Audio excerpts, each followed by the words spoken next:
క్షణభంగురౌ తత్రాపి దుర్లభ కాలో కార్తీక హరివల్లభ.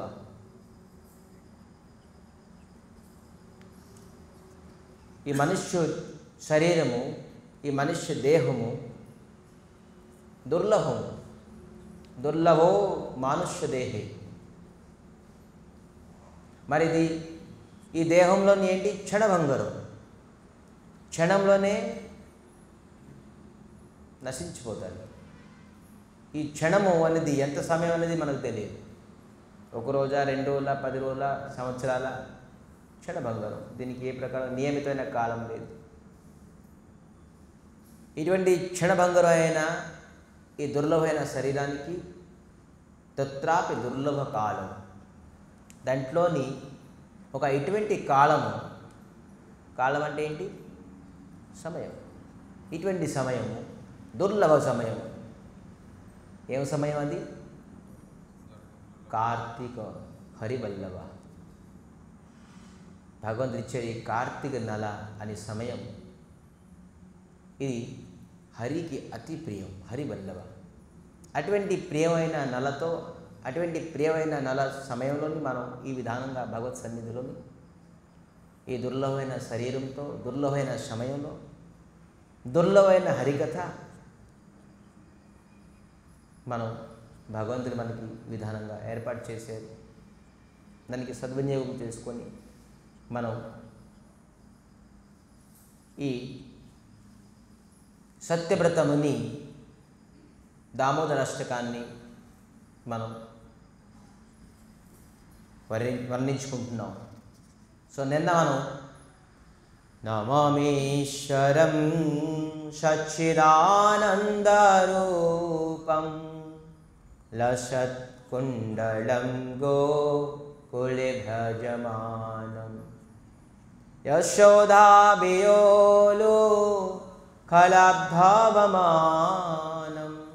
పరామృష్టమత్యంత తతదుత్యగోప్యా. కానీ ఇది ఫస్ట్ స్టాంజా, ఫస్ట్ శ్లోకం.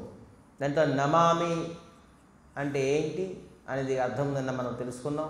ఈరోజు నమామి ఈశ్వర, ఈశ్వరుని. ఆ ఈశ్వరు ఎవరు?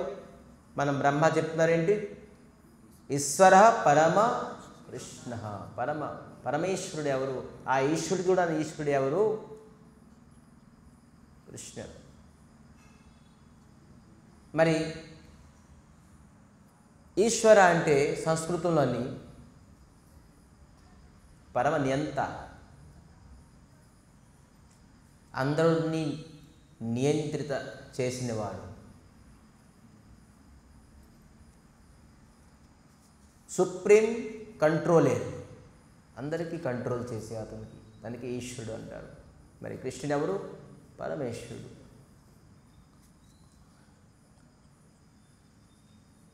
గీతాలో చెప్తున్నారు మత్ భాయతి వాతి వాతయం. నేను అందరికీ అన్నిటికీ కంట్రోల్ చేసేవాడిని.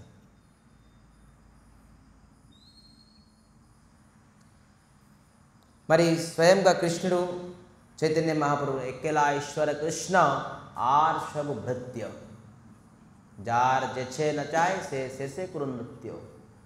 ఎక్కలా ఈశ్వర కృష్ణ, ఒక్కడే ఈశ్వరుడు. ఎవరు? కృష్ణ. ఆర్షభు భృత్య. భృత్య అంటే ఏంటి? సేవకులు. ఇంకా అందరూ దేవతలు కానీ, కిందరులు కానీ, గంధర్వులు కానీ, అప్సరసలు కానీ, ఇంద్ర ఏంటి, చంద్ర ఏంటి, వరుణ ఏంటి, అందరూ భృత్య సేవకులు. మరి మనం కూడాను భృత్య సేవకులమే, భగవంతులకు సేవకులమే. జార్ జచే నచాయ్, ఎవరికి ఏ విధానంగా నృత్యం చేయిస్తారో అతను ఆ విధానంగా అందరూ నృత్యం చేయవలసిందే.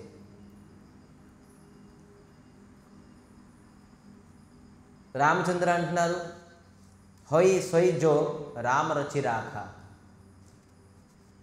ఏదైతే అవుతాదో, ఏదైతే అవబోతుందో, ఏది అయ్యిందో అది శ్రీరామచంద్రమూర్తి ఏ విధానంగా రచించారో అలాగే అవుతుంది. దానికి మించింది దానికి ఏది అవ్వదు. రామ రచిరాఖ శ్రీరామచంద్రమూర్తి ఏ విధంగా రచించున్నారు మన జీవితాన్ని కానీ ఈ ప్రపంచానికి కానీ ఆ విధానంగా అవుతుంది. సో అటువంటి మరి సనాతన గోస్వామి దిగ్దర్శిని టీకాలోని ఈ ఈశ్వరుడికి ఈశ్వర అనే శబ్దానికి 3 రకాలుగా అర్థం చేయించారు. ఒక రకమైన అర్థం ఏంటి? సర్వశక్తివంతం. ఈశ్వరుడు అంటే ఏంటి? సర్వశక్తిమంతం. అతనికి ఈశ్వరుడు అంటారు. పూతనాని, అఘాసురుణ్ణి, బకాసురుణ్ణి, కంసుడిని ఇటువంటి విరాటమైన విశాలకాయమైన రాక్షసుల్ని సంహరించి ఎవరు సంకల్పం మాత్రమే అనేక బ్రహ్మాండాలని సృష్టిస్తారు. అటువంటి సర్వశక్తిమంతుడు.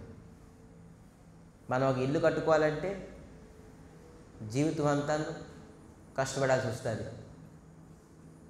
కానీ భగవంతుడు బ్రహ్మాండాలని సృష్టిస్తారు. ఏ కష్టం లేదు, కేవలం సంకల్పం మాత్రం. ద్వారకలని రాత్రి కట్టేశారు. అది కూడా ఏంటి? వైడూర్యాలు, బంగారం, వజ్రం, ఇటుకలు గోడలు కాదు, రాయిలు కాదు. మరి ఎక్కడ కట్టారు? సముద్రం మధ్యన కట్టారు. ఏం పిల్లరు, ఏం ఇంజనీర్ అక్కడ ఉన్నారు. భగవంతుడు శక్తిమంతుడు. తిరిగి శక్తిమంతుడు అన్నారు భగవంతుడు. తను అనుకుంటే, ఆలోచిస్తే, కేవలం సంకల్పం మాత్రమే తను అన్నీ చేయగలడు. సర్వశక్తిమంతుడు. అతనికి ఈశ్వరుడు అని చెప్పేసి చెప్పారు. అతనికి పరమేశ్వరుడు అని చెప్పేసి చెప్పారు. శ్రీకృష్ణుడు అని చెప్పేసి. మరి ఇక్కడ సత్యవ్రత ముని ఈశ్వర అని నమామీశ్వర ఎందుకు చెప్తున్నారు అంటే, స్వామి మీరు ఇటువంటి శక్తివంతుడు, మీ సంకల్పం మాత్రమే కేవలం కళ్ళు సైకిల్తోని మహాభారత యుద్ధం ఏ విధానంగా చేయాలని, ఇటువంటి మహాభారతం తలొక మహాయుద్ధం ఏ విధానంగా చేయాలని కేవలం కళ్ళు సైకిల్తో చెప్పేస్తారు. కళ్ళు సైకిల్తో ఎవరికి విజయం, ఎవరికి పరాజయం, ఎవరు ఏ విధంగా సంహరిస్తారో మొత్తం అన్నీ. అతను ఆయుధాలు ఎత్తడం అవసరం లేదు. అందుకే అతను ఆయుధం ఎత్తనని చెప్పారు. ఇది ఒక యుద్ధము, దీనికి నేను ఆయుధం ఎత్తుతాను. అందుకే నేను ఆయుధం ఎత్తను. ఆయుధం ఎత్తకుండా మొత్తం అంతాను కళ్ళు సైకిల్తో మొత్తం మహాభారత యుద్ధం అంతా చేసేసారు.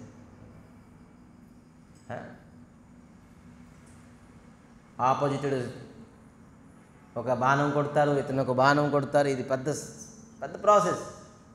మహాభారతం కంటే యుద్ధం కన్నాను ఇంకా పెద్ద యుద్ధం లేదు. అందుకే మహాభారతం అని అన్నారు. ఇటువంటి యుద్ధం ఇంకా నా భూతో నా భవిష్యత్తు ఇప్పుడు అవ్వలేదు. అటువంటి యుద్ధానికి భగవంతుడు కంటి సైకిల్తో మొత్తం అన్ని యుద్ధాన్ని 18 యుద్ధాన్ని జరిపించేశాడు పక్క నుండి. అటువంటి శక్తిమంతుడు ఇక్కడ. అందుకే సత్యవతి ఋషి ఏమంటున్నారు, సత్యవతి ముని అంటున్నారు, స్వామి ఇటువంటి శక్తివంతుడు మీరు, కానీ ఈ ఏదైతే అపూర్వమైన లీల దామోదర లీల రాస్తున్నానో నాకు కొంత శక్తి ఏంటి, రాసే గుణగణాలను రాసే కీర్తించే శక్తి కూడా నాకు ప్రసాదించండి. చూడండి ఎంత అద్భుతం. అందుకే మనం చదివేస్తే అవదు. ఇటువంటి సనాతన గోస్వామి దిగ్దర్శిని టీకా అని చెప్పేసి వ్యాఖ్య చేస్తున్నారే, ఈశ్వర శబ్దానికి ఎంత అద్భుతంగానో అతను వ్యాఖ్య ఇచ్చాడు. స్వామి మీరు సర్వశక్తిమంతులు, కానీ స్వామి మీ లీలాన్ని వర్ణించడానికి, గుణగణాన్ని కీర్తించడానికి మరి ఎటువంటి లీల ఇది? అటువంటి శక్తిమంతుడిని చిన్న తాడుతో కట్టేశారు, మీకు కట్టిపడేశారా? నేను అటువంటి లీలాన్ని నేను వర్ణించగలనా, కీర్తించగలనా? అందుకే స్వామి నాకు ముందే మీరు శక్తి ఇచ్చేసేయండి. ఎలాగ నేను ఇంకా, ఎందుకంటే ముందు బోల్డ్ ఉన్నది చెప్తారు, కట్టబడుతున్నారు, ఏడుస్తున్నారు, కళ్ళంటి నీరు వస్తుంది అంటే ఇదేం భగవంతుడు అనుకుంటారు. అందుకే ముందే సత్యవతి ఋషి ముని చెప్పేస్తున్నారు, నమామీశ్వరం. స్వామి ఇటువంటి మీరు ఈశ్వరుడు సర్వశక్తిమంతుడు అని డౌట్ రాకూడదు. కృష్ణుని కట్టేసరి ఇదేం ఈశ్వరుడయ్యా, ఇదేం శక్తిమంతుడయ్యా, భగవంతుడయ్యా అంటారు ఈ లీలా చదివేసి ఎవరైనా. కానీ అందుకే సత్యవ్రత ముని నమామీశ్వర. మరి రెండో అర్థము ఈ ఈశ్వర తాలూకా శబ్దానికి జగత్ ఏకనాథం. ఈశ్వర అంటే ఏంటి? జగతేక నాథం, ఒకలే నాథుడు. జగతానికి ఒకటే నాథుడు శ్రీ జగన్నాథుడు. ఈ ఈశ్వర తాలూకా శబ్దానికి మీనింగ్. నాథ అంటే ఏంటి?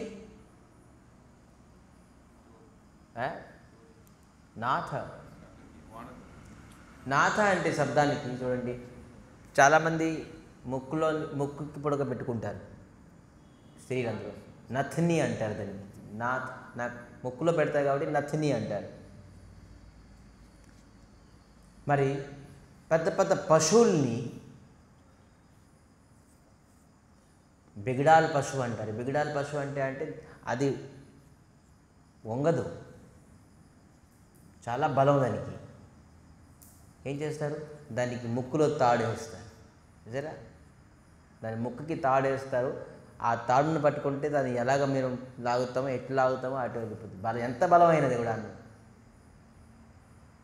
దానికి ముక్కు మీద తాడేస్తారు. అలాగే ఈ నాథుడు ఈ జగతాంతాల ఒక ముక్కు మీద తాడేసుకొని అతను చేతులతో పట్టుకుని ఉన్నారు. అటువంటి శక్తివంతుడు. ఎవరికి ఎటుపక్క లాగాల్సింది అటుపక్క లాగుతారు. అంత శక్తి ఉన్నది అతనికి. ఎవరు అతనికంటే మించిపోని వాడు ఎవరు లేరు.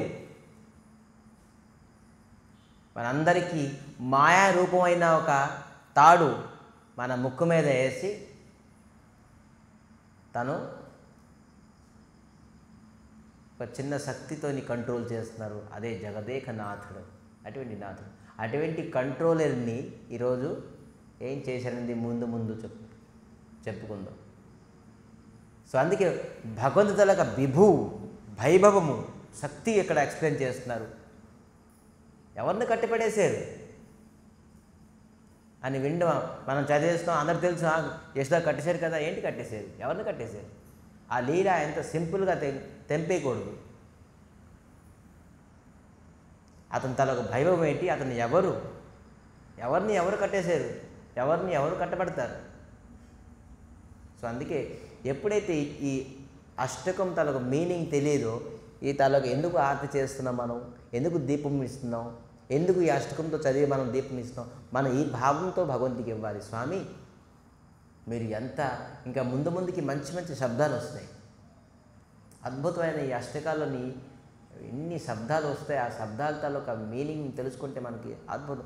ఆ శబ్దం ఆ మీనింగ్ తెలుసుకొని మనం దీపదానం చేసామనుకోండి, దాంట్లో అపూర్వమైన ఏదో తిప్పేస్తున్నాం, పెట్టేసాం కర్ర కాదు. అప్పుడు మనకి ఆ రూపానికి తెప్పదాన్ని కూడా మనకి ఆనందం అనిపిస్తుంది. ఇటువంటి మహాపురుషుడు, ఇటువంటి శ్రీకృష్ణ పరమాత్మకి ఈరోజు నేను దీప ప్రజ్వలన చేస్తానా అని మరి ప్రసన్నం అవడానికి కార్తీకో హరివల్లవ, ఇటువంటి పుణ్యమైన సమయం, పుణ్యమైన కాలంలోనే నేను స్వామికి దీపారాధన చేస్తాను. ఓహో భాగ్యం, అహో భాగ్యం నంద గోపకుమార్. ఇటువంటి భాగ్యం మనకు భగవంతుడు ఇచ్చారు. సో మళ్ళీ ఒక మీనింగ్ ఏంటి? ఈశ్వరో నిజ ప్రభు. ఆ ఈశ్వరుడు ఎవరు? నా తాలూక ప్రభు, నా తాలూక స్వామి. ఇక్కడ ఈశ్వర అంటే ఏంటి? భగవంతుడికి మనం దగ్గర నిజ ప్రభు, నిజ స్వామి, నా స్వామి. ఒక భార్య అలాగా తన భర్తకి నా స్వామి అని అనుకుంటారు. అలాగే భక్తులు భగవంతుడికి నా స్వామి, నా అని పదాన్ని వాడాలి. ఈశ్వర అంటే ఎవరు? అందరికీ నాథుడే, అందరికీ స్వామియే. కానీ ఇండివిజువల్కి వచ్చేప్పటికీ నా నాథుడు. ఒక పురుషుడు ఒక ఆఫీసర్కి ఒక పెద్ద ఆఫీసర్ అయి ఉంటారు. అతని తన అసిస్టెంట్స్కి అతని బాస్ అవుతారు. వాళ్ళ పిల్లలకి నాన్న అవుతారు. వాళ్ళ స్త్రీకి స్వామి అవుతారు. మరి ఇతర రిలేటివ్స్కి ఇతర బోల్డ్ రిలేషన్స్ ఉన్నాయి ఒక వ్యక్తికి. కానీ అందరికీ ఒకే రిలేషన్ ఏంటి? భగవంతుడు స్వామి. అందరికీ స్వామి అతనే, నిజ ప్రభు, నిజ స్వామి. అక్కడ అంటారు స్వామి మీరు మా స్వామి. ఏ విధానంగా అనుకున్నారు? మే సేవక రఘుపతి పతి మేరా. మే సేవక రఘుపతి మేరో మోరా. మోరా అంటే నా వారు. ఎలాగ ఆంజనేయ స్వామి నా రాముడు అని అంటున్నారు అందరి ముందు. ఇచ్చారుగా ఒక హారం. ఏం హారం అది? వజ్రం తాలూకా హారం. ఇదెందుకు అన్ని కొరికేస్తున్నారు రామచంద్ర ఆంజనేయ స్వామి. ఇదెందుకు నాకు? ఇక్కడ రాముడు లేరు, రాముడు లేరు, నీలో రాముడు ఉన్నారంటే ఎందుకు లేదు? నా రాముడు నా దగ్గర ఉన్నారు ఖచ్చితంగా. ఎప్పుడైతే హృదయం చర్చించే రాముడు సీతాతో సమేతంగా ఉన్నారు. సీతారాముడు నా రాముడు. ఆ విధానంగా నా ఈశ్వరుడు, నా భగవంతుడు అని చెప్పేసి అక్కడ అందుకు అంటున్నారు ఈశ్వర నిజ ప్రభు నిజ స్వామి. 3 విధానంగా ఈశ్వరుడు తాలూకా శబ్దాన్ని ప్రయోగించారు. అందుకే నమామీశ్వర.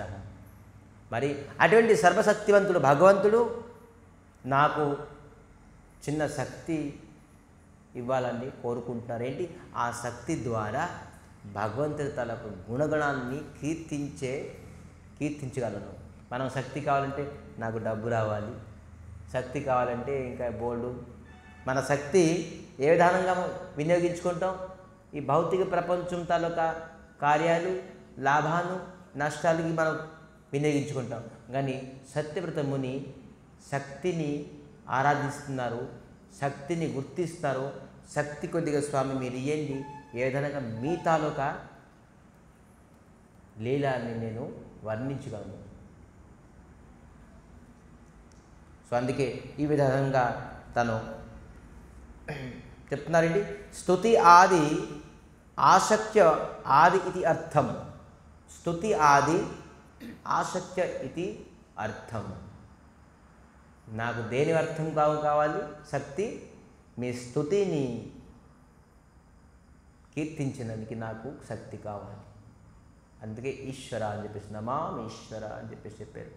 సో ఈశ్వర ఏంటి? కథం భూతం ఈశ్వర.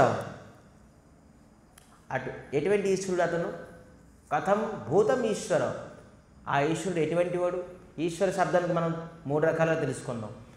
అతను ఎటువంటి ఈశ్వరుడు? కథం భూత ఈశ్వర.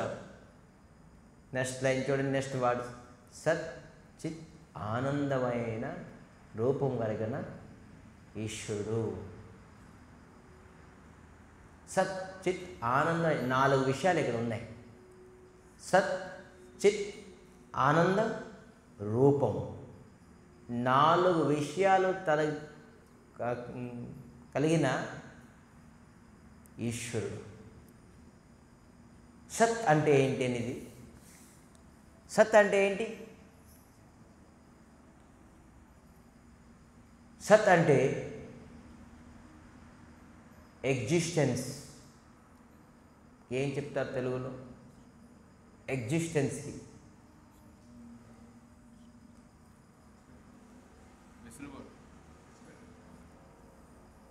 తన తనకు సత్తా, అతని తాలూకా స్వాభావికమైన సత్తా. మన దగ్గర సత్తా ఉన్నది అది టెంపరీ సత్తా అన్నీ. కానీ అతను సత్తా ఏంటంటే జార సత్తా అయితే సవార సత్తా. ఎవరి సత్తా వల్ల మనందరి తలకు సత్తా ఉన్నది. మనం నడగలుస్తున్నాం, మనం చూడగలుస్తున్నాం, మనం తినగలుస్తున్నాం, మనం అరిగించుకోగలుస్తున్నాం. మనం ఏ పని చేసినా ఏ సత్తా మన దగ్గర ఉన్నదో అది ఎవరి సత్తా? అది భగవంతులకు సత్తా. అది సత్యం. సత్ అంటే అది. తోలుబొమ్మకి ఏం శక్తి ఉన్నది? తోలుబొమ్మకి శక్తి ఉన్నది. తోలుబొమ్మకి ఎవరైతే ఆడిస్తున్నారో వాడి శక్తి ఇది. అందుకే చెప్తున్నారు ఎక్కలా ఈశ్వర కృష్ణ ఆర్షభృత్య. అందరూ సేవకులు. ఎవరికి ఏ విధానంగా నృత్యం చేయించాలో అతను నృత్యం చేస్తారు. ఇదే సత్. ఇది అతను సత్తా వల్లే మనం అందరూ. కానీ మన సత్తా ఏంటి? టెంపరీ సత్తా. కానీ అతని సత్తా ఏంటి? స్వభావకమైన సత్తా అతను.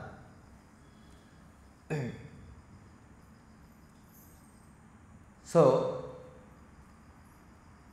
సత్ అని శబ్దానికి మళ్ళీ సంస్కృతంలో చెప్తే కృష్ణ, కృష్ణుడే సత్య.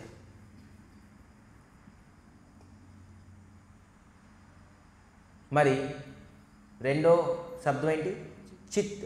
చిత్ అంటే ఏంటి? జ్ఞానం, దివ్య జ్ఞానం. అతనికి ఎవరు సంకల్పం కాదు. మనం ఒక వ్యక్తికి జ్ఞానం ఇవ్వాలంటే మనం చూడండి ఎన్ని పుస్తకాలు చదవాల్సి వస్తుంది, ఎన్ని గ్రంథాలు చదవాల్సి వస్తుంది, ఎన్ని మీనింగ్లు చదవాల్సి వస్తుంది, మరి ఎంతసేపు ఇక్కడ కూర్చోవలసి వస్తుంది, మనం ఎంత నేర్చుకోవాల్సి వస్తుంది. కానీ భగవంతుడిలో ఒక జ్ఞానం ఏంటి? కేవలం శ్వాసతో భగవంతుడు బ్రహ్మకి వేదం ఇచ్చేశారు. ఏ వేదం చదవడానికి ఋషులు మునులు జీవితం అంతా చదివిన కూడాను నేతి నేతి నేతి నేతి కొన్ని జన్మలు చదివిన కూడాను ఆ వేదాన్ని అర్థాన్ని తెలుసుకోలేకపోతున్నారు. కానీ బ్రహ్మకి జ్ఞానం ఎలాగిచ్చారు? శ్వాసతో, ముక్కులించి కేవలం శ్వాసతోని ఆ జ్ఞానం ఇచ్చేసారు. చెప్పడానికి మనమైతే అరుపు గొల్లు పెట్టేసి ఏ బి సి డి అని ఎన్ని రాతలు, ఎన్ని గీతలు, ఎంత పాటలు నేర్చుకుందానికి. కానీ భగవంతుడు దివ్యమైన జ్ఞానం, ఇదితో భౌతిక జ్ఞానం, దివ్యమైన జ్ఞానం కేవలం శ్వాసతోని వేదం ఇచ్చేశారు. ఆ వేదం అర్థం చేసుకోవడానికి అతను వ్యాసదేవులు 4గా డివైడ్ చేశారు. ఇప్పుడు మనం చూడండి సత్ చిత్ ఆనందమై, సత్ చిత్ ఆనందం అని చెప్పేసి చెప్తున్నాం. కానీ సత్ చిత్ ఆనందం అని 3గా డివైడ్ చేసాం. అలాగా ఈజీ అవ్వాలని, అర్థం అవ్వాలని చెప్పేసి ఒక్కొక్క శబ్దాన్ని మనం విడగొడుతున్నాం. ఈజీ అవ్వాలని చెప్పేసి. అలాగే వేదాన్ని ఈజీ అవ్వాలని చెప్పేసి 4గా డివైడ్ చేశారు అతను. కానీ భగవంతుడు అటువంటి డిఫికల్ట్దే కేవలం శ్వాసలోని బ్రహ్మకి ఇచ్చేశారు. అటువంటి జ్ఞాని. ఆ జ్ఞానం వల్ల బ్రహ్మ మొత్తం బ్రహ్మాండాన్ని సృష్టించారు. మరి ఇతరేతర దేవతలను కూడా సృష్టించారు. ఏ జ్ఞానం వల్ల మహాదేవుడు శివుడు కూడాను తనే భ్రుకుటులించి, బ్రహ్మ తలక భ్రుకుటులించి మహాదేవుడు వచ్చాడు ఆ జ్ఞానం పొంది. అటువంటి జ్ఞాని భగవంతుడు. చిత్, అటువంటి జ్ఞాని భగవంతుడు.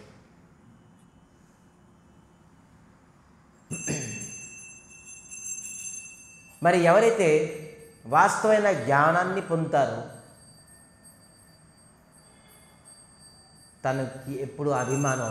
మనం భౌతిక ప్రపంచంలో జ్ఞానం పొందామనుకోండి, ఒక డాక్టరేట్ అయ్యారనుకోండి, లేకపోతే లాయర్ అనుకోండి, ఐఏఎస్ ఐపీఎస్ ఏదో అయ్యారనుకోండి, వాడికి అభిమానం, స్టేటస్, వాడికి అహంకారం, గర్భము, ప్రతిష్ట, మానము, సన్మానము అన్నీ వస్తాయి. కానీ ఏ జ్ఞానం మనం పొందడం వల్ల ఏమొస్తుంది? నిరభిమానం, నిరహంకారం, భావము, ప్రేమ, ప్రణయం, స్నేహం, మహాభావము, భక్తి, శ్రద్ధ. ఈ జ్ఞానం, ఇది దివ్యమైన జ్ఞానం. కానీ భౌతిక ప్రపంచం ఏ జ్ఞానం పొందినా కూడా వాడు కళ్ళు నెత్తికి ఎక్కిపోతుంది. చూడండి, ఏ ఆఫీసర్లు గట్టని ఎవరు చిన్నవాళ్ళతో ఎవరితో మాట్లాడరు.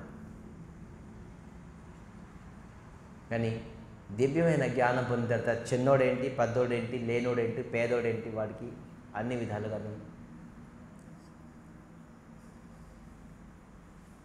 ఇది దివ్యమైన జ్ఞానం. ఈ జ్ఞానం వేరా, దానికి జ్ఞానం అన్నది. ఏ జ్ఞానం వల్ల అభిమానం, అహంకారం అవుతుంది? అదేం జ్ఞానం?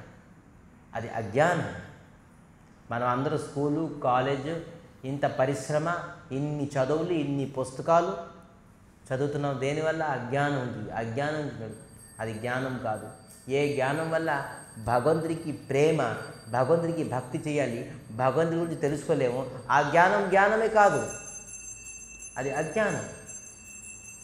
సో ఈ జ్ఞానం, అందుకే ఈ చిత్తుని తెలుసుకోవాలి, ఈ జ్ఞానాన్ని తెలుసుకోవాలి. ఆ జ్ఞానము భగవంతుడి దగ్గర నిండుగా ఉండాలి. ఎవరైతే అటువంటి రూపము, అటువంటి భగవంతుడిని, అటువంటి ఈశ్వరుని తలుచుకుంటారో, నమస్కరిస్తారో, స్మరిస్తారో, అతని కథ వింటారో, అతని నామం స్మరిస్తారో వాడు ఆనందం అయిపోతాడు. అదే ఆనందం, సచ్చిత్ ఆనందం. ఆనందం అంటే ఎక్కడ దొరుకుతుంది ఆనందం? అతని దగ్గరే ఆనందం ఉన్నది, ఇంకెవరి దగ్గర ఆనందం లేదు. అందుకే సచ్చిత్ ఆనందం అని చెప్పారు. అతని నామం స్మరిస్తే, అతని లీలా గుణగణాలను వింటే, అతని ఆనందమైన రూపాన్ని దర్శించుకుంటే, మరి అన్నిటికంటే ఆనందం బ్రహ్మచారికి మరి వైష్ణవునికి అతని తలకు ప్రసాదం తింటే అద్భుతమైన ఆనందం. అటువంటి ఆనందమైన రూపం సచ్చిత్ ఆనందమైన. అటువంటి ఆనందమైన వ్యక్తి ఎప్పటివరకైతే ఒక వ్యక్తి భగవంతుడు శ్రీకృష్ణుని స్మరించరో, అతని తన గుణగణాలని వినరో, వాడి జీవితంలో ఎప్పుడు ఆనందం అనేది ఉండదు, లేదు. ఇదే రాస్తున్నారు ఇక్కడ. మీరు ఆనందం గురించి ఎన్ని సంవత్సరాలు, అందరికీ 30 సంవత్సరాలు ఉంటుంది ఇక్కడ కూర్చున్నారు అందరికీ, మా బ్రహ్మచారులు విడిచిపెట్టేసి. ఆనందం పొందారా ఇప్పుడు? చెప్పండి. కృష్ణుని స్మరించింది, కృష్ణనామం స్మరించింది, కృష్ణ గుణగణాలను కీర్తించండి, కృష్ణ లీలాల్ని స్మరించండి, కృష్ణ ప్రసాదం తీసుకోండి, కృష్ణ భక్తి చేయండి, కృష్ణ భక్తులతో సాంగత్యం చేయండి. మీకు ఆనందం మీ అంట వస్తుంది. మీరు వద్దన్నాడు, నాకు ఆనందం వద్దు అన్నాడు, నా ఆనందం మీ అంతట్లో వస్తుంది. ఇది భగవంతుల స్వభావం, సచ్చిత్ ఆనందం. మరి 4వది రూపం. అరే, ఈ రూపాన్ని వర్ణించడానికి ఎంతమంది ఋషులు, తపీలు, జ్ఞానీలు, అరే సరిపోకుండా ఉంది. బ్రహ్మతలకు 4 ముఖాలలో సరిపోకుండా ఉంది. ఇవాళ బ్రహ్మ ప్రతిష్ఠించబడ్డాము, చూసారా? ఈరోజు బ్రహ్మ ఈరోజు ప్రతిష్ఠించబడ్డారు. ఈ లీలాలను చూసేసి బ్రహ్మ ఉండలేదు. బాబు, నేను ఆ లీలాలు వింటాను, ఆ లీల నేను కూడాను. భగవంతుడి తాలూకా ఒకరోజు అందరూ గోపాల బాలకులు అందరూ కూర్చున్నారు, కృష్ణుని మధ్యలో ఉన్నారు. కృష్ణుని తింటున్నారు, మరి తినిపిస్తున్నారు. గోపాల బాలకులు అందరూ తింటున్నారు, కృష్ణుని తినిపిస్తున్నారు. బ్రహ్మ చూశారు, 4 ముఖాలు అయిన బ్రహ్మ చూసి ఏమంటారంటే, రే ఇదేం భగవంతుడు, ఇదేం సచ్చిత్ ఆనందమైన రూపము అని చెప్పేసి సందేహం పడ్డారుగా. ఈ గోపాల బాలకులు అందరిని తీసుకెళ్ళిపోయారు. ముందు గోవుల్ని తీసుకెళ్ళిపోయారు. కృష్ణుని అంటున్నారు, అరే గోపాల బాలకులు అంటున్నారు, అరే హే కృష్ణ, మన గోవులు ఎక్కడెక్కడ దూరం కనబడకుండాయి, అరే మీరు డిస్టర్బ్ అవ్వకండి, మీరు చక్కగా ఆరాధించండి. భగవంతుడు తాలూకా సఖాలు, ఫ్రెండ్స్ డిస్టర్బెన్స్ అవుతారు. చక్కగా తింటున్నారు, పాపం ఆవులు కనబడకుండా అంటే తిండి విడిచిపెట్టేస్తారు. వాళ్ళకి దుఃఖం అవుతుంది, వాళ్ళకి కష్టం అవుతుంది చెప్పేసి కృష్ణుడి స్వయంగా లేచి వెళ్ళారు. నేను చూస్తాను, మీరు చక్కగా తినండి. కానీ ఇటు వెళ్ళేటప్పటికీ బ్రహ్మ ఈ సఖాలను కూడా తీసుకుని వెళ్ళిపోయారు. కృష్ణుడు చూస్తున్నారు, అరే సఖాలు లేరు, గోవులు లేరు. బ్రహ్మ చూస్తున్నారు, ఎవరి పని ఇది?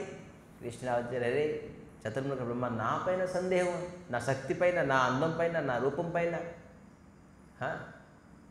సరే అని భగవంతుడు స్వయంగా తన తాలూక శరీరం నుంచి ఎంతమంది సఖాలో, ఎంతమంది గోవులు ఉన్నాయో అన్నీ తీసుకొచ్చారు. సర్వశక్తిమాన్. మరి ఇటువంటి ఒక వాతావరణం తయారైపోయింది. ఎవరైతే పిల్లలు ఉన్నారో గోపాల బాలకులు, వాళ్ళ తల్లిదండ్రులు ఆ పిల్లల్ని చూస్తే ఇంకా ఎక్కువ స్నేహం అనిపించేస్తుంది, ఎక్కువ ప్రేమ అనిపిస్తుంది, ఎక్కువ ఆనందం అనిపిస్తుంది. అరే రోజు అబ్బాయి చూస్తున్నా కానీ ఈరోజు అబ్బాయి వెరైటీగా ఉన్నారు, ఎక్కువ ప్రేమ చేద్దాం అనిపిస్తుంది. వాడికి విడిచిపెట్టలేకపోతున్నారు. అలాగే ఆ కొడుకు కూడా నా అమ్మకి విడిచిపెట్టలేకపోతున్నారు, నాన్నకి విడిచిపెట్టి, ఎంత స్నేహం. మరి ఆనందంగా ఎప్పుడైతే కృష్ణుడు వాళ్ళ ఇంటికి వెళ్ళిపోయారో, వాళ్ళ దానికి పుత్రుడు రూపంగాను వాళ్ళ ఇంట్లోనే అంత ఆనందమైంది. ఇటువంటి ఒక ఆనందమైన మొత్తం వాతావరణం బృందావనం 1 సంవత్సరం పాటు ఉన్నది ఇలాగట. మరి ఏ ఆవు వాళ్ళ స్థానంలో పాలు లేదు, ఎక్కడి నుంచి తీసుకొని వచ్చేసి పాలు ఇచ్చేస్తుంది, బావు నువ్వు తాగు. ఎందుకంటే ఆ దూడ కృష్ణుడిగా, మరి ఆ దూడ కూడా గోవుకు విడిచిపెట్టుకుంటుంది. ఇటువంటి ఒక విచిత్రమైన వాతావరణం 1 సంవత్సరం పాటు దూడలు, ఆవులు, గోపాల బాలకులు, గోప వ్యక్తులు, గోపాల బాలకులు, ఇటువంటి అద్భుతమైన కృష్ణుడు ఆ బ్రజభూమిలో ఉండి ప్రతి వ్యక్తితోని, ప్రతి గోవుతోని ఆనందాన్ని, భక్తిని, శ్రద్ధని, స్నేహాన్ని, అన్నిటికంటే ప్రేమని పొందేది. ఒక సంవత్సరం అయిపోయింది, కృష్ణుడికి తెలియలేదు మా వాళ్ళు తీసుకెళ్ళిపోయారని చెప్పేసి. అప్పుడు బ్రహ్మ వచ్చి చూస్తే యాజ్ ఇట్ ఈస్ ఎలాగైతే ఉన్నారో వీళ్ళందరూ అలాగే ఉన్నారు. హరే అని చెప్పేసి బ్రహ్మ క్షమాపణ అడుగుతారు. సారీ ఆమె, నేను తప్పు చేసేసాను, మీ పైన నేను సందేహం పెట్టుకున్నాను, మీరు అసలు సచ్చిత్ ఆనందమైన రూపమా కాదా? నేను ఇటువంటి సచ్చిత్ ఆనందానికి ఎంగిల్ తింటున్నారు ఈ గోపాల బాలులతోని, ఇతను భగవంతుడు కాదు. బ్రాహ్మణులు, వైష్ణవులు ఎంతో తడితో మడితో ఎంతో గొప్పగా వండి పెడితే భగవంతుడు తింటారో లేదో తెలియదు, కానీ మీరు వాళ్ళ ఎంగిల్ తినేటప్పటికీ నాకు సందేహం వచ్చింది. స్వామి నన్ను క్షమించి అని చెప్పేసి చూసారా ఆ పొజిషన్, అదే పొజిషన్. బ్రహ్మ ఎందుకు ఊరికి నిల్చున్నారు ఏంటి అలాగా? ఎందుకు స్వామి బ్రహ్మ నమస్కరించినట్టుగా మీరు నిల్చోబెట్టారు ఇక్కడ? అందరు ప్రశ్నిస్తారు. ఎందుకు ప్రశ్నించారు? క్షమాపణ. ఆమె నేను తప్పు చేసేసాను, ఆ తప్పు చేశానని చెప్పేసి బ్రహ్మ 20 శ్లోకాలతో క్షమాపణ అడిగారట. భాగవతం 20 శ్లోకాలతో, 20 శ్లోకాలతో బ్రహ్మ క్షమాపణ అడిగారు. సో అద్భుతమైన ఒక్క శ్లోకం మనం ఈరోజు తెలుసుకుందాం. టైం అంతే, 40 శ్లోకాలతో బ్రహ్మ 40 శ్లోకాలతో భగవంతుడికి సారీ అడిగారు. స్వామి నేను యాక్చువల్లీ మీ పైన సందేహం చేశాను, మీ గోపాల బాలకులు నేను తీసుకెళ్ళిపోయాను, గోవులను తీసుకెళ్ళిపోయాను అని చెప్పేసి. సో మనకి ఇంకా 7 మినిట్ ఉన్నది. సో 7 మినిట్లోని శ్లోకం తరగతి అర్థాన్ని తెలుసుకొని ఎటువంటి రూపంలో ఉన్నాం మనం. సచ్చిత్ ఆనందం అయిపోయింది, రూపంలో ఉన్నాం. ఆ రూపాన్ని బ్రహ్మ వర్ణిస్తున్నారు క్షమాపణ అడుగుతూ. ఏంటి? బ్రహ్మవాచో నైవేద్యతే అభ్ర బపుషే తడిదంబరాయ గుంజావతం స పరిపిచ్చల్ సన్ముఖాయ వన్యాస్రజే కబళవేత్ర విషాణవేణు లక్ష్మాశ్రియే మృదుపదే పశుపంకజాయ. నైమి అంటే మళ్ళీ ఫస్ట్ స్టార్ట్ చేశారు. స్వామి నమస్కారం, ఇతను కూడా నమస్కారంతో స్టార్ట్ చేశారు. నైమి స్వామి నమస్కారం. నైమి ఇధ్య అంటే స్వామి నమస్కరించడం అనేది. మరి స్తుతి చేయడానికి ఎవరైతే ఈ ప్రపంచంలోని ఉన్నారంటే కేవలం మీరే అని అంటున్నారు. అందుకే మీఢ్య అన్నారు. నమామీఢ్య, నమస్కరించిన వ్యక్తి, నమస్కరించిన ప్రభు, నమస్కరించిన స్వామి ఈ జగత్తులోని ఎవరైతే ఉన్నారో వాళ్ళు కేవలం మీరు ఒక్కలే. దాని అర్థం నమామీఢ్య. ఎవరు చెప్తున్నారు ఇది? బ్రహ్మ. నమామీఢ్య. తే అభ్ర బపుషే. తే అభ్ర బపుషే అంటే శరీరం. ఎటువంటి శరీరం అవుతుంది? తే అభ్ర అంటే ఏంటి? శ్యామమైన రూపము. శ్యామ రూపం అంటే ఘనశ్యామ అంటే నీలవర్ణ రూపం. తన రూపాన్ని ఇచ్చి బ్రహ్మ చూడండి ఎంత అద్భుతంగా. ఏంటి? తే అభ్యో అంటే నీలవర్ణమైనది, బపుషే అటువంటి శరీరము, నీలవర్ణమైన శరీరం. ఆ నీలమైన శరీరం ఎటువంటిది? తడిదంబరాయో. తడిదంబరాయో అంటే తడి అంటే ఏంటి? బిజుళి అంటే ఉరుములు చూసారా ఏ విధానంగా ఉరుముతారు, దానికి తడి. ఆ ఉరుమునప్పుడు ఒక లైటింగ్ వస్తుంది చూసారా, అటువంటి తేజు భగవంతుల రూపం అట. ఆ మెరుపుతోని మరేంటి? దంబరాయో పీతాంబరాయో, పీత వస్త్రంతో వేసుకొని అటువంటి మెరుపు గల తేజమైన భగవంతుడి తాలూకు రూపము అని బ్రహ్మ ఎంత చక్కగా వర్ణిస్తున్నారు తన భగవంతుడి తాలూకు రూపాన్ని. మరి ఏమంటారు? గుంజావతం సపరి పిచ్చళం. గుంజావతం, గుంజామాలాన్ని భగవంతుడు ధరించున్నారు. మరి ఇక్కడ ఇంకో మీనింగ్ చెప్తున్నారంటే ఆ కుండలం కూడా అనమాట గుంజా కుండలం. గుంజా బీజంతో పోషణలతోని ఆయన కుండలం వేసుకున్నారట ఆ రోజు. ఎప్పుడైతే బ్రహ్మాస్తుతి చేస్తున్నారో గుంజా పోషణతో ఉన్న కుండలం భగవంతుడు. కుండలం అంటే ఏంటి? చెవులు ఉంది, అది వేసుకుని ఉన్నారట. మరి పరిపుచ్ఛ, గుంజావతం స పరిపుచ్ఛ అంటే పరిపుచ్ఛ అంటే ఏంటి? నెమల పెంచు వేసుకున్నారట. పరిపుచ్ఛ సన్ముఖాయ, నా ముందు ఎదురుగా ఉన్నారు. ఇటువంటి అద్భుతమైన రూపం. ఒక్కొక్కటి ఎంత భగవంతుడికి చూస్తున్నారు అందం. మనం భగవంతుడు చూస్తాం, నమస్కరిస్తాం, వెళ్ళిపోతాం. కానీ భగవంతుడు బ్రహ్మ వర్ణిస్తున్నారు ఈ విధానంగా చూడండి. మరి బన్యస్రజే, బనవాలం కూడా, బనమాలం అని ఉన్నదిగా. బనమాలం అంటే చాలామంది అంటారు ఏంటంటే 5 రకాల పుష్పాలతో చూసారా కృష్ణుని, మన కృష్ణుని వేసుకున్నారు. 1 కాదు, 2 కాదు, 3 కాదు, 4 కాదు, 5 రకాల పుష్పాలతో ఏర్పడిన ఒక అద్భుతమైన సుగంధమైన వాసనతోని పుష్పాలు బనమాల వేసుకున్నారు. కవళవేత్ర అంటే చేతిలోని ఇంకా అతను ఎప్పుడైతే క్షమాపణ వచ్చారో ఇంకా చేతిలోని ఆ తినే వస్తువు ఉన్నదట. కవళయేత్రం, ఆ కరకమలంలోని తింటున్నారు. తినే సమయంలో తీసుకుని వెళ్ళున్నారు అందరికీ. మరి బ్రహ్మ ఎప్పుడు క్షమాపణకు అడుగునికి వచ్చారో ఆ చేతిలోని అదే వస్తువు, తినే వస్తువే ఉన్నదట. ఇంకా అప్పుడు క్షమాపణకు వస్తున్నారు. అందుకే చెప్తున్నారు. మళ్ళీ ఒక చేతిలోనే ఆ తిండి ఉన్నది, ఇంకో చేతిలో ఏంటి? కళబేత్ర, కబళబేత్ర విశాల వేణు. ఇంకోటి ఏంటి? వేణు. వేణు అంటే వంశీ. ఒక చేతిలో వంశీ, ఒక చేతిలోని ఏదైతే తింటుండేరో అది. చూడండి ఎటువంటి అద్భుతమైన రూపాన్ని. క్షమాపణ అడుగుతుంది, స్వామి మీ రూపం ఇటువంటిది. మరి లక్ష్మీ శ్రీయే, ఎవరైతే అతని తలకు శ్రీ లక్ష్మి తన భక్ష్యస్థలంలో ఉన్నాడు. భక్ష్యస్థలంలో నిరంతరంగా ఎవరున్నారు? లక్ష్మి. మృదుపదే, మృదుపదే. మృదుపదే అంటే తన తలకు పాదపద్మాలు ఎంత మృదు అంటే కోమళం. ముందు ముఖం నుంచి మొత్తం వచ్చారు, పాదానికి వచ్చేసారు. ఎక్కడికి?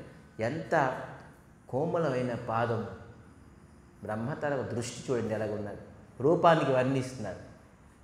మరి ఏంటంటారు? పశుపంకజాయం. పశు అంటే ఆవు. పశుపంక, పశు ప అంటే పాలించినవాడు. ఈ ఆవుల్ని పోషించిన వాళ్ళు పశుపంగ. అంగ అంటే గోపాల బాలకులు అందరూ, గోపు అందరూ ఈ ఆవుల్ని పాలిస్తారు. అతని అంగంలోని జాతమైన వాడు పశుపంగజాయో. నందమహారాజు తాలూకా. గోప అంటే ఇక్కడ ఎవరు? ఆ ఆవుల్ని పోషిస్తున్నారు ఎవరు? నందమహారాజు. అతని తాలూకా అంగజాయో, అతను తాలూకునని అంగం నుంచి మీరు వచ్చేది. అందుకే పశుపంకజాయో, వాళ్ళ నాన్నగారి పేరు కూడా ఎత్తేస్తారు ఇక్కడ. సో ఇటువంటి రూపము గురించి వర్ణిస్తారు. ఇంకో రూపం గురించి గోపికలు ఏ విధంగా వర్ణించారు అనేది. రాసలీలని అందరూ కూర్చుంటారు. రాసలీలని అందరూ స్త్రీలు 33,000 అని చెప్పేసి చెప్తున్నారు కొంతమంది. 33,000 గోపికలు ఉండేనట. ఆ మధ్యన కృష్ణుడు ఉన్నారట. చుట్టూ గోపికలు నృత్యం చేశారు. మధ్యన అంతర్ధానం అయిపోయారు. అందరు చూస్తున్నారు, ఏరి కృష్ణుడు. కృష్ణుడు అంతర్ధానం అయిపోయారు. ఏడవడం మొదలుపెట్టారు. ఆ ఏడడం మొదలు పెట్టడమే దానికి ఏమన్నారు, గోపీ గీత. భగవద్గీత కాదు ఇది. భగవద్గీత ప్రపంచం ఎటువంటిది, ఇది గోపీ గీత అంటే ఏంటి, కృష్ణుడితో ఉంది వాళ్ళ అనుబంధం, అతని వాళ్ళ తాలూకు పాస్ట్ టెన్స్, వాళ్ళ తాలూకు భావన. మా గురుగారు అంటారు, మొగుడు చనిపోతే స్త్రీ వాళ్ళ తాలూకు భర్త తాలూకా అమృతమైన క్షణాలు, అమృతమైన వాక్యాలు ఊహించుకొని ఏడుస్తారు చూసారా. మా గురుగారు అద్భుతమైన ఈ గోపీ గీతకి చెప్తారు. అంటే మామూలు లోకల్ లాంగ్వేజ్లో చెప్పేసాను అలా అని.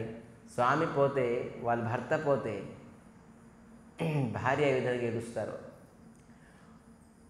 మన రియల్ స్వామి, రియల్ భర్త, రియల్ పతి, ఆ కృష్ణుడు అక్కడ అంతర్ధానం అయిపోయిన తర్వాత ఆ గోపికలట ఏడుస్తున్నారు. అదే గోపీ గీత అయిపోయింది.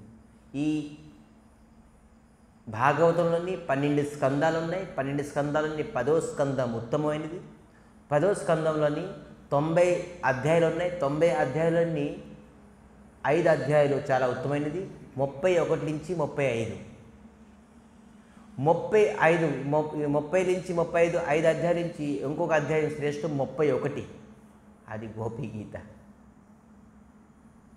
ఎవరైతే కృష్ణుడి గురించి ఏడ్చారో భాగవతులని అన్నిటికంటే శ్రేష్టమైన అధ్యాయం 31వ అధ్యాయం. అది గోపికలు ఏడ్చేది, కృష్ణుని వెళ్ళిపోతాయి, కృష్ణుని అంతర్ధానం అయిపోతాయి.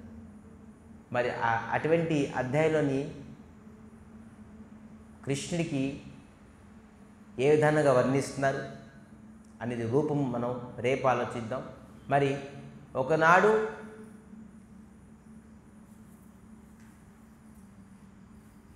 బ్రాహ్మణ పత్నీలు, కృష్ణ బలరాంకి ఆకలేస్తుంది. ఆకలేస్తుంటే ఆ గోపాల బాలకు చెప్పారు, వెళ్ళండి అక్కడ బ్రాహ్మణులందరూ యజ్ఞం చేస్తున్నారు, మీరు చెప్పండి కృష్ణ బలరాంకి ఆకలేస్తుందని చెప్తే ఏదో ఒకటి మీకు ఇస్తారు. వీళ్ళందరూ వెళ్ళారు, ఫ్రెండ్స్ అందరూ. కృష్ణుడు చెప్తున్నారు కదా మనకు ఖచ్చితంగా దొరుకుతుంది, పదండి ఆనందంగా ఏదో తిండి దొరుకుతుందని చెప్పేసి వెళ్తే కృష్ణ బలరాం ఆకలి ఉన్నది, హే బ్రాహ్మణులారా మాకు ఏదైనా తినడానికి ఏంటి అని అందరు చెప్తే ఆ బ్రాహ్మణులు హే పండి అని చెప్పేసి చేదరించి తోలేశారు. అరే అవమానం చేశారు. కృష్ణుడుగా తెచ్చారా కృష్ణుడు అంటే, ఏం తెచ్చావు, తిట్లు తెచ్చాం, తిట్టారు, తోలేశారు మాకు. అరే సరే ఈసారి వెళ్ళండి వాళ్ళ తాలూకా స్త్రీల దగ్గరికి వెళ్ళండి, బ్రాహ్మణుల పత్ని దగ్గరికి వెళ్ళండి. బ్రాహ్మణుల పత్ని దగ్గరికి వెళ్ళారట. మరి ఎల్లో వాళ్ళు మాకు చీపురు వేసి కొడతారు, ఇంకా వీలైతే తోలేశారు, వాళ్ళు చీపురు పట్టుకుంటే మేము వెళ్దాం, లేదు ఈసారి వెళ్ళండి. అది కృష్ణుని వాక్యం పైన వాళ్ళకి ఉన్నది కాబట్టి కృష్ణుని దగ్గరికి మళ్ళీ వెళ్ళారు. వాస్తవంగా వాళ్ళు మళ్ళీ వాళ్ళ భర్త చెప్పున్నారు, మీరు ఏదైతే వండుతారో అవన్నీ యజ్ఞంలోని మనం సమర్పించాలి, మీరు తీసుకురండి అని చెప్పేసి చెప్పున్నారు వాళ్ళు యజ్ఞపతి పత్నీలకి. కానీ ఈ సమయంలో వెళ్ళారు, వండేసి అన్ని సిద్ధంగా ఉన్నది, ఇవి యజ్ఞం గురించి తీసుకెళ్తున్నారు. కానీ ఆ సమయంలోనే ఈ గోపాల బాలకులు వెళ్ళారు, కృష్ణ బలరాం ఆకలితో ఉన్నారు, మీరు ఏదైనా తినడానికి ఏంటి. ఆ యజ్ఞపత్నిని అందరూ యజ్ఞంలోని ఏ వస్తువు ఇవ్వకుండాను, రే కృష్ణ బలరాం భర్త ఏం చేస్తారో, భర్త తిడతారు కొడతారు అని ఆలోచించకుండా ఆ ఏదైతే వండారో అది నేరుగా వెళ్ళి కృష్ణ బలరాం వెళ్ళి తీసుకెళ్ళి కృష్ణ బలరాం అడిగినారని చెప్పేసి వెళ్ళి చెప్పారట. అప్పుడు కృష్ణ బలరాం అంటున్నారు, మీ భర్త తిట్టరా, మీరు ఏ విధంగా తీసుకొచ్చారంటే. అప్పుడు ఈ యజ్ఞపత్నులు భగవంతు తలకు రూపాన్ని వర్ణించారట. ఎటువంటి రూపము, మరి రాసలీలని గోపికలు వర్ణించిన రూపము రేపు మనం ఆలోచిద్దాం. ఈ రూపం గురించి తెలుసుకోవాలి. భగవంతునికి రూపం ఎటువంటిది, మనం చెప్పేస్తే ఏదో ఇలా చెప్పేది సత్యవ్రత ముని రూపం అంటే ఏంటి, రూపం అందరి రూపం ఉన్నది, కృష్ణుడు ఒక రూపం ఉన్నది కాదు. బ్రహ్మాది దేవతలు అందరూ కూడాను ఆ భగవంతు తలకు రూపంలోని ఏంటి మన్మథ ఎవరు మన్మథం కూడా మన్మథం అయిపోతారు ఉన్నది, రేపు చెప్తాం. సాక్షాత్ మన్మథ ఇటువంటి రూపము ఊరికి నేను చెప్పేస్తున్న రూపు స్వామి మీరు ఎక్కువ కృష్ణునికి పొగిడేస్తున్నారు ఈ రూపం ఆ రూపం అని చెప్పి. సరే మనం పొగిడేది కాదు, మొత్తం బ్రహ్మాది దేవతలు, ఋషులు, మునిలు, సాధువులు, గోపికులు, గోపాల బాలకులు, యజ్ఞ పత్నిలు అందరూ పొగిడన్నారు ఆ రూపం ఎటువంటిది అని చెప్పేసి మనం తెలుసుకోవాలిగా. అటువంటి రూపం మనం తెలుసుకొని ఆ రూపానికి మనం దీపదానం ఇవ్వాలి. ఊరికి నేను రూపం వచ్చేసింది అని లేదు, సచ్చిదానంద రూపం అని చదివేస్తున్నావు ఇచ్చేస్తున్నావు కాదు. రూపం ఎటువంటి రూపము, ఈ రూపంలో స్టాప్ అయిపోయి నెలంతా రూపం గురించి ఆలోచించాలి ఉన్నది. కానీ రేపు అంటే ఎవరు రారు, బాబు ఈ రూపము చాలు, ఈ నెల అయిన తర్వాత మేము వస్తామంటారు అందరూ. సో అందుకే రూపం గురించి రేపు ఆలోచిద్దాం, ఇంకా ముందుకు వెళ్దాం.